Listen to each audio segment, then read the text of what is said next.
మాంత్రికుడు కాదు సేవకుడు అంటే. బుర్ర పట్టుకొని సోది చెప్పేవాడు కాదు, వాకులు చెప్పేవాడు కాదు. వాళ్ళు చెబుతారు దెయ్యం పట్టింది కాబట్టి వాడు చెప్పే మాటలన్నీ అయ్యే. దెయ్యం పడితేనే వాడు చెప్పేది ఆ మాట. దెయ్యం పట్టకపోతే నాకు ఒంట్లోకి వచ్చిందాక నేనేం చెప్పను అంతే కూర్చుంటారు. అంతకుముందు చెప్పొచ్చుగా దేవుని పెట్టవైతే నువ్వు, నీ దగ్గరకు ఉంది దేవుడే అయితే నువ్వు చెప్పొచ్చుగా. అసలుకే బతకడానికి ఆ వృత్తిని ఎంచుకుంటే మనమంతా పోయి గుంపులో గొర్రెల ఆడపోయి 10,000 అయినా సరే 20,000 అయినా సరే అమ్మ నీకు వాక్కు చెప్పాలంటే 10,000 16 పెట్టాలంట. 10,000 16 పెడితేనే అమ్మ పలుకుద్ది, లేకపోతే అమ్మ పలకదు. లేదంటే మనోడు ఇక వాడికి ఉన్న బాధ అంతా చెప్పి అయిపోయిన తర్వాత 20,000 16 పెట్టాలి. ఏంది 20,000 16 పెట్టాలా అమ్మ కాడకు పోతే అమ్మ మాట్లాడాలంటే? అరే పనికి మాలిని అన్ని పెట్టుకుంటాం, రూపాయి ఖర్చు లేని పని. దేవుని సన్నిధిలో కూర్చొని దేవుణ్ణి అడిగితే మనంతా ఏంటంటే ఆతృత ఆతృత ఆతృత ఆతృత, అంత వ్యవహారం అంతా ఆతృతే. నా దగ్గర చాలామంది వచ్చి అడిగారు, ఇప్పుడు కూడా ఫోన్ చేసి అడుగుతారు. వాళ్ళ సమస్య చెబుతారు, సమస్య చెప్పి దేవుడు నీకేం చెప్పాడు చెప్పాయా, పర్లేదు చెప్పాయా. నేను అనుకుంటా అప్పుడు ఏంది ప్రభు వాళ్ళు నన్ను బుర్ర పట్టుకున్న సోదిగాటి లేక చూస్తున్నారా ఏందనుకుంటా. సమస్య నీకుందంటే ఖర్చు పెడతానికే పరిగెడుతున్నావు, కానీ ఖర్చు లేని పని ఏంది? దేవుని సన్నిధిలో కూర్చొని ప్రార్థన చేయటం. దేవుని సన్నిధిలో కూర్చొని ప్రార్థన చేయటం. ఒకవేళ ఆ అమ్మ బలకాలంటే 10,000 16 పెడతానికి పరిగెత్తావు కదా. ఆ 10,000 16 పాస్ గారికి ఇస్తావు నువ్వు. ఏం మాయ రోగం బాగానే ఉండగా తుచ్చగా 3 పూటలు తింటాడు. ఏంది తిన్నదాన్ని బట్టి అవసరమైతే 6 పూటలు కూడా పోతాడు. బాత్రూంలోకి ఎవడు చూసిండు? బాగా తుచ్చగానే బాగుండగా ఉండటానికి బాగానే ఉన్నాయి. ఏం మాయ రోగం బాగానే ఉండగా అని చెప్పని రూపాయి కూడా బయటపెట్టు. అది అమ్మ బలకాలని చెప్పగానే 10,000 16 పెడతాం. మనం ఖచ్చితంగా పెడతాం. పెట్టమా? ఖచ్చితంగా పెడతాం. అరే అపోస్తలుల కార్యం 15వ అధ్యాయంలో ఒక యవనస్తురాలు ఉంది. పుచోను అను దెయ్యం పట్టింది. పుచోను అనే మాటకి నాగదేవత అని అర్థం. నాగదేవత అని అర్థం పుచోను అనే మాటకి. ఆ దెయ్యం పట్టిందంట. ఆమెకు బట్టంగా మామ పౌలు గారు ఇడిపోతే కేకలు పెడుతుంది, ఇడిపోతే కేకలు పెడుతుంది. సర్వోన్నతుడైన దేవుని యొక్క కుమారుని యొక్క సేవకులు వీళ్ళు.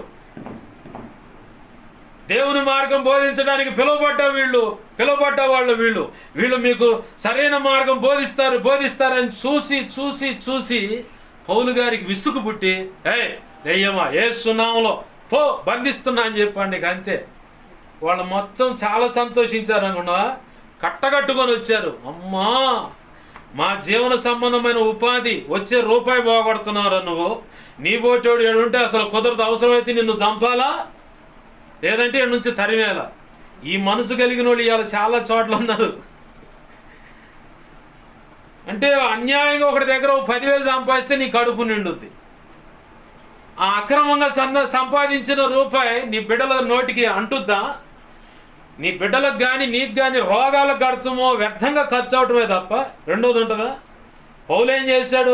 దైవమా నోర్మై అద్దాకల దేవుని మార్గాన్ని జరుపుతున్నావు, ఆపు, ఆ యవనస్త్రాలు వదిలిపెట్టిపో, యేసు నామములో పో అని చెప్పండి. ఇక అంతే, వెళ్ళిపోయింది. ఇక పేకల దాకా పెట్టుకున్నారు కోపం. దేనికి? ఆ అమ్మాయి ఏదైనా చెబితేనే ఏదైనా రూపాయి వచ్చేది. ఆ వచ్చే రూపాయి కూడా పోయింది. ఇప్పుడు ఈయన ఇక్కడి నుంచి ఖాళీ అన్నా చేయించాలి, లేదంటే అసలు భూమి మీద లేకుండా చేయాలి. అదే పక్క పన్నాగం పన్ని పౌలు దగ్గరకు వచ్చారు. మొత్తం మూకుడిగా తీసుకుపోయి అధికారికి అప్పచెప్పారు. అధికారికి అప్పచెప్తే ఏమైనా అయిందా? ఆ చెరసాల్లో పడి దేవుని స్తుతిస్తే చెరసాల అధికారులు మారారు. దేవునికి స్తోత్రం, హల్లెలూయా. ఇంకా దేవుని పని గనక జరిగింది. అంతకుముందాక బయట వాళ్ళే రక్షించబడ్డారు. ఆ శ్రమల్లో పోయిన తర్వాత అధికారులు రక్షించబడ్డారు. దేవునికి మహిమ కలుగునుగా, హల్లెలూయా. అయ్యయ్యో వ్యర్థమైన వాటికి రూపాయి తగలబెడతాం కంటే నీ నీ ఇల్లు గుల్ల కాకుండా, ఒళ్ళు గుల్ల కాకుండా, ఉన్న ఆర్థికం అనేది కూడా చెదిరిపోకుండా సమృద్ధిగా అన్ని సౌఖ్యాలతో కలిగి నువ్వు ఉండాలంటే ఒకటే మార్గం, యేసయ్య నీకేం చెబుతున్నాడో దాని మీద మనసు పెట్టు. నీకున్న అవసరత యేసయ్య సన్నిధిలో మొరపెట్టు. పోతావు, పోయావు అనుకో, రాగల సమస్యను పరిష్కరించబడిందా? ఏమన్నా బయటపడ్డావా? అంటే డాక్టర్ల కంటే మించిన వాళ్ళు వీళ్ళు. ఒక్క యేసయ్య మాత్రమే డాక్టర్లకు అంతుబట్టని మెరాకిల్ చేసేది. దేవునికి మహిమ కలుగునుగా. హల్లెలూయా. నిన్న శుక్రవారం అటుకుండా పరిచయం చేశాను. ఇసప్పాలలో ఒకడు భార్యాభర్తల మధ్య గొడవ, ఏమో గడ్డి మందు తెచ్చుకొని బిర్రుగు తాగిండు. చేసపోయి ఓ పక్క ఓ పేగు మాడిపోతే కట్ చేశారు, ఇంకో పేగు ఉంది, ఇంకో కొన్ని పేగులు మాడిపోయినాయి. నాకు వైద్యం వద్దు, సర్జరీలు వద్దు, ఏమొద్దు అని ఇంటికి వచ్చిండు. ఇంటికి వచ్చి ఇంకా తాగుతుండు, తిరుగుతుండు. అక్కడున్న సహకరించి అక్క చెప్పింది, అయ్యా ఇది పరిస్థితి అని. మరి నువ్వేం చెప్పావు అన్న? వాళ్ళ స్నేహితుడు అన్నాడు, వాడు గనక బతికితే నేను మందిరానికి వస్తానన్నాడు. సరే అని చెప్పి నేను ప్రార్థన చేయడం మొదలుపెట్టి అక్కడ ఉన్న బిడ్డలు ఉపవాసం ఉండి కూడా మొరపెట్టారు. రక్షణ లేని బిడ్డలు ఉపవాసం ఉండి మొరపెడుతున్నారు. పరిచర్య కోసం ఆ సమాజం రక్షించబడాలి, ఆ ప్రాంతం అంతా రక్షించబడాలి. రక్షణ లేని పిల్ల 20 రోజులు, ఈ వాళ్ళకి 16వ రోజు పెట్టుకుంటా. ఏంది చివరికి నిన్న పోంగల్ గురువారం సాక్ష్యం ఇస్తా ఉంది ఆ తల్లి. అయ్యా ఆ అబ్బాయికి ఏం కాలేదు, రికవర్ అయ్యాడు. అతను అడిగాడంట తన స్నేహితుడు, చచ్చిపోతాడని చెప్పారు డాక్టర్లు, వీడిని కూడా బతికిస్తాడా దేవుడు అంటే? బతికిస్తాడు అన్న. ప్రభు కృప, విశ్వాసంతో పలికిన మాట, చేసిన ప్రార్థన ఫలితము ప్రభు కృపలో ఇప్పుడు ఆయన సజీవుడుగా ఉన్నాడు. డాక్టర్లు ఏం చెప్పారు? గడ్డి మందు తాగి, అసలు సామాన్య గడ్డి మందు తాగిన వాళ్ళు బతకరు. ఇప్పుడు నిన్న ఒక అన్నయ్య వచ్చా ఉన్నాడు, బాప్తిసం పొందినోడేనంట. భార్యాభర్తల మధ్య గొడవ అయితే గడ్డి మందు తెచ్చుకొని బిరుగు తాగిండు, ఆన్ ది స్పాట్లో చచ్చిండు. ఏది కానీ ఇతను బతికాడు. కారణం ఏంది? అసలు యేసయ్యను నమ్మడు. పక్కనున్న వారి విశ్వాసాన్ని బట్టి, ఏది పక్షవాతం గల్లవాడిని మంచం మీద పట్టుకొని వచ్చిన వాళ్ళు నలుగురు ఒక విశ్వాసాన్ని బట్టి అన్నట్టుగా పక్కనున్న వాళ్ళ విశ్వాసాన్ని బట్టి అతను బ్రతికాడు. ఇప్పుడు బాగానే తిరుగుతూ ఉన్నాడు. తన స్నేహితుడు మందిరానికి వచ్చాను పోమని, నేను మాట మీద నిలబడతా అని చెప్పని మందిరానికి వచ్చాడు. విశ్వాసాన్ని బట్టి అయ్యయ్యో చేస్తే ఇప్పుడు లోకలు అంటారు మంత్రాలకు సింతకాలు రావుతాయి అని చెప్పి అన్నట్టుగా, లేని నాయకుడికి మాయ, అది కల్పితమైంది. అంటే అసలు ఈ లేని దాన్ని కల్పించారు అంతే. లేని దాని కాడ పోయి తెప్పలు తెచ్చుకోవటం కంటే బాప్తిసం పొందిన మనం, దేవుని బిడలుగా ఉంటున్నటువంటి మనం, దేవుణ్ణి కాదని ఇంకొక చోటుకి వెళ్ళిపోతే చివరికి వచ్చేది ఏంటి పరిస్థితి? దేవుడు ఏమన్నాడు అక్కడ?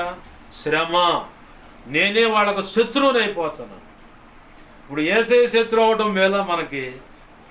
మన అనేవాళ్ళు ఒకవేళ నిన్ను కులంలోంచి వెళ్ళేస్తాను, అడిచేస్తాను, ఎడిచేస్తాను అన్న, ఓ పోతే ఊరేగని మొత్తం కట్టుకొని నాకు నా దేవుడు ఉన్నాడు, నా దేవుని బిడ్డలు ఉన్నారని నిలబడితే ఇది మేలా అది మేలా? అసలు తెలివుండి కూడా పోయి తెలిసి ఆ తెలివి తక్కువ పనులకు అడుగు పెడతా ఉంటాం. బాగా గ్రహించండి. దేవుడు ఈరోజు మాట్లాడుతున్న మాట, మార అనుభవం తగలంగానే వాళ్ళు సనగటం మొదలుపెట్టారు. ప్రభువేమో సనిగే వాళ్ళ మీద కోప్పడతాడు, మరణం అనేది వచ్చుద్ది. గత కాలంలో చేసిన మేలు లేవా నీ జీవితంలో? గత కాలంలో దేవుడు నీకు చేసిన అద్భుతాలు లేవా? ఏది కాదని ఎవడో చెప్పిన మాటలను బట్టి ఎందుకు వెళ్తా ఉన్నావు? లేదంటే లేదు ఒక విశ్వాసే ఉన్నారు, అమ్మ నువ్వు చెబితే, అక్క నువ్వు చెబితే, అన్న నువ్వు చెబితే అంటే ఎట్ట కుదురుతుంది? అది దేవుడు అనుమతించాలా. దేవుడు అనుమతిస్తే వెంటనే చెప్పగలుగుతారు. ఆ దేవుడు అనుమతించడానికి కూడా పరిపక్వత ఉంది. ఆ సందర్భాన్ని బట్టి దేవుడు ఆ మాట రిలీజ్ చేస్తాడు, నువ్వు తీసుకుంటావు, సరిపోతుంది. అప్పుడు ఆ ప్రవచనం రిలీజ్ అయినప్పుడు అది యాజిటీస్గా దేవుని వల్ల రిలీజ్ అయినది ఖచ్చితంగా నీకు నెరవేరుద్ది నీ జీవితంలో. దేవుడు నీ దగ్గర నుంచి రిలీజ్ కాలేదనుకో, నిన్ను మభ్యపెట్టి నీ దగ్గర కాస్త గుంజటానికి కూడా సేవకులు ఉన్నారు. అర్థమవుతుందా? లేనిపోయిన కల్పిత ప్రవచనాలు పలికి పైసలు వసూలు చేసేవాళ్ళు ఉన్నారు. అయ్యగారు షేక్ హ్యాండ్ ఇస్తే ఇంత అని చెప్పని అడిగేవాళ్ళు కూడా ఉన్నారు. ఏంది అయ్యగారి దగ్గర పోయి ప్రార్థన చేయించుకొని ఏదో ఒక రకంగా 10,000 స్పాన్సర్ చేసి పొయ్యి వచ్చిన ఏ ఫలితం లేని వాళ్ళు కూడా ఉన్నారు సాక్షులుగా, తీసుకొస్తా ప్రభు చిత్తం అయితే. ఏంది, దేవుని సన్నిధిలో నమ్మకంగా కనిపెట్టు, దేవుడు ఖచ్చితంగా కార్యం చేస్తాడు. వ్యర్థమైన కల్పితమైన ఏయో కావాలని తొందరపడి అడుగులు వేయమా. దేవుని కార్యం నీ జీవితంలో 100% నువ్వు అనుభవించాలనుకుంటున్నావా? అనుభవించాలనుకుంటే దేవుని పాదాలు పెట్టు. ఆయనకు తప్ప ఇంక వేరే వాళ్ళకి వల్ల కాదు. ఒకవేళ తప్పిపోయిన కుమారుడు కోసం మొరపెడుతున్నావా? లేదా నీ వాళ్ళు ఎవరైనా తప్పిపోయారా? ఏదైనా బాధల చేత, ఏదైనా ప్రయోగాల చేత పోయారా? కనిపెట్టు, ఖచ్చితంగా వస్తాడు. చిన్ననాడే అంత పసితనంలో ఉండగా తల్లి కాడి నుంచి తప్పిపోయినాడు కరెక్ట్గా 12-13 సంవత్సరాలు రాగానే మా అమ్మని బట్టి పరిగెత్తుకుంటూ వచ్చాడు. అప్పుడు దాకా ఆ తల్లి చేసిన పని ఏందో తెలుసా? దేవుని సన్నిధిలో ఉండి మొర్ర పెట్టడం. దేవుని సన్నిధిలో ఉండి మొర్ర పెడతామే. విజయవాడ ఫిలదెల్ఫియా చర్చి వాళ్ళు బ్రతికించు వాక్యం అని శుభవార్త టీవీలో వస్తుంది. ఆ అన్నయ్య ఇంతకుముందు సాక్ష్యాలు చెప్పాడు. ఆ సాక్ష్యాలు నేను విన్నా. ఆ పిల్ల ఎంత వయసు ఉందో అంత వయసులో వెళ్ళిపోయాడంట కొడుకు. ఏమైపోయాడో ఏమోనా తెలియదయ్యా, ఉన్నాడో లేదో మాకు తెలియదు అని చెప్పని ఏడుస్తూ మొరపెడితే ప్రభు కృపలో తిరిగి మళ్ళీ ఎత్తుక్కుంటూ వచ్చాడు కొడుకు. నా కొడుకు నా దేవుడు నా కొడుకు నాకు ఇచ్చాడయ్యా, నన్ను మళ్ళీ వెనక్కి నడిపించాడయ్యా, అడ్రస్ ఎత్తుక్కుంటూ వచ్చాడయ్యా నా బిడ్డ నా కాడిక. 12 సంవత్సరాలైన పిల్లలు లేరా? 20 సంవత్సరాలైన పిల్లలు లేరా? లేదు 3 సంవత్సరాలు, 4 సంవత్సరాలు, 7 సంవత్సరాలైన పిల్లలు లేరా? ఖచ్చితంగా నా ప్రభు ఇస్తాడు. ఒక అన్నయ్య 12 సంవత్సరాల పిల్లలు లేకపోతే ప్రార్థన చేస్తా ఉన్నాం. వాళ్ళు నమ్మకంగా ప్రార్థన చేసుకున్నారు. ప్రభు కృపలో ఒక ఆడపిల్ల, ఒక మగపిల్లగాడు. నీకు ఈడ నువ్వు కనిపెట్టాలి. కనిపెడుతున్నట్టు కూర్చోవటం కాదు. అవసరమైనప్పుడు నీకు అవకాశం ఉన్నప్పుడు కడుపు మార్చుకో. ఎన్నాళ్ళు గొడ్డుబోచుడు వీడు నీచమైన మాటలు అడుగుతూ ఉంటే హృదయానికి కోత పడతలే. ఒక్క పూట కూలిపోతే ఏమైంది? వాడు ఉడుకోదేదో పోయి 10,000, 20,000, 30,000 పెట్టే ముందు ఒక్క పూట కూలి మానుకొని 1 గంట దాకా ఉపవాసం ఉంటే నీకు ఈడ బిడ్డలో ఆ లెక్కలో 10,000కి లెక్కే. సంవత్సరంలో నెలకోసారి ఉపవాసం ఉండు. నెలకి ఒక నెలకు 1000 రూపాయలు, ఒక రోజు జీతం 1000 రూపాయలు అనుకుందాం. సంవత్సరంలో 12 నెలలు 12,000 రూపాయలు నాకు నువ్వు కోల్పోతుంది. వాడికి 10, 20 పెట్టవచ్చు, అది అవ్వదు. మళ్ళీ ఇంకోసారి పోయిరా.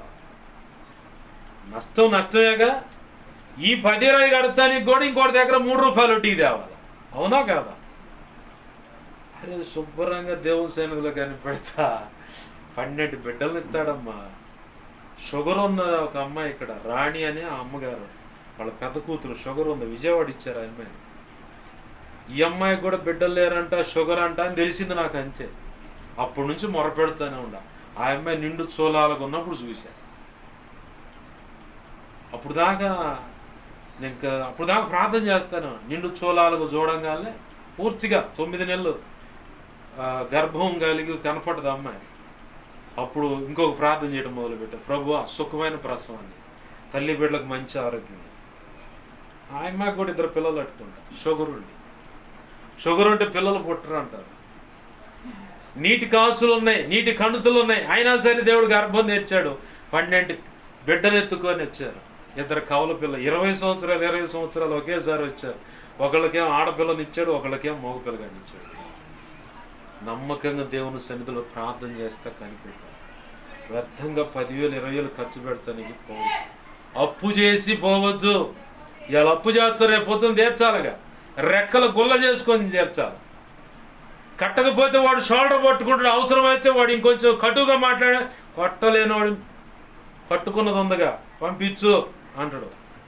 ఎంత లోతైన గాయం, ఎంత నీచమైన మాట. అంత దాకెందుకు పోవాలా?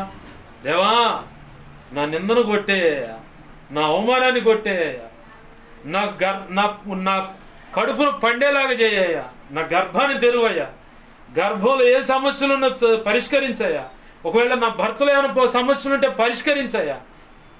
అడుగు, ఖచ్చితంగా నా ప్రభు చేయకపోతే అప్పుడు అడుగు. నేను చెప్పాను 12 సంవత్సరాలు ఉన్న పిల్లగాడు పెయింట్ పని చేస్తాడు. వీర్యకణాలు పలచగా ఉంటాయి, వాటిలో రక్తం లేదు. సేమ్ అదే సమస్యగా నీకు, అదేగా. ఆ అబ్బాయి 12 సంవత్సరాలు ప్రార్థన చేస్తే ఒకసారి నా దగ్గరకు వచ్చింది ఆ సమస్య. ప్రార్థన చేస్తా ఉన్నాం, అతనికే చూపించాడు. అయ్యా మా మధ్యలోకి మేము డాబా మీద పడుకుంటే మా ఇద్దరి మధ్యలో ఒక దెయ్యం వచ్చి పడుకొని అది లేచి వెళ్ళిపోవడం చూశాను. సమస్య నీకు చూపించాడు సార్లే అనుకొని ఇంక అప్పుడు ప్రార్థన చేయడం మొదలు పెడితే కరెక్ట్గా 2వ సంవత్సరానికల్లా అమ్మాయిని నీళ్లు పోసుకుంది. 12 ఆడపిల్లని ఇచ్చాడు ముందు, ఆ తర్వాత మగ పిల్లగాడిని ఇచ్చాడు. నీకెందుకు ఈడు? ఆ అబ్బాయి అదే సమస్య, పెయింట్ పని, భయంకరమైన వేడి. మరి అట్లాంటి వాడికి పిల్లల్ని ఇస్తే నీకెందుకు ఈడబ్బా? ఆడాడు తిరుగుతావు ఎందుకు? నీకెవరు చెప్పారు అని అనుకున్నావు? నాకు ఎవరు చెప్పరు, పరిశుద్ధాత్మ దేవుడు. మేము ప్రార్థనలో కూర్చుంటే మొత్తం చరిత్ర వస్తుంది, బయోడేటా. ఈడ నుంచి అడుగు పడది, వీళ్ళు కదిలిచ్చారు, వీళ్ళ ద్వారా ఇటు పోయారు, ఇటు తిరిగి వచ్చారని చెప్పని బయోడేటా నా దగ్గరకు వచ్చింది. మోకాళ్ళు వేసి ప్రార్థన చేస్తే చాలు, నువ్వు ఆడ పోయి ఆడ ఏం మాట్లాడుతున్నావు ఏడుండి ఎన్ని చదువుతా. నా ప్రభు కృపను బట్టి మోకాళ్ళు వేసి ప్రార్థన చేస్తూ ఉంటే నువ్వు ఆడో పోయి మాట్లాడుతూ ఉంటే ఆ మాట్లాడే మాటలు నాకు వినపడితే నా చెవిలో వెంటనే చెబుతూ ఉంటాం మొత్తం.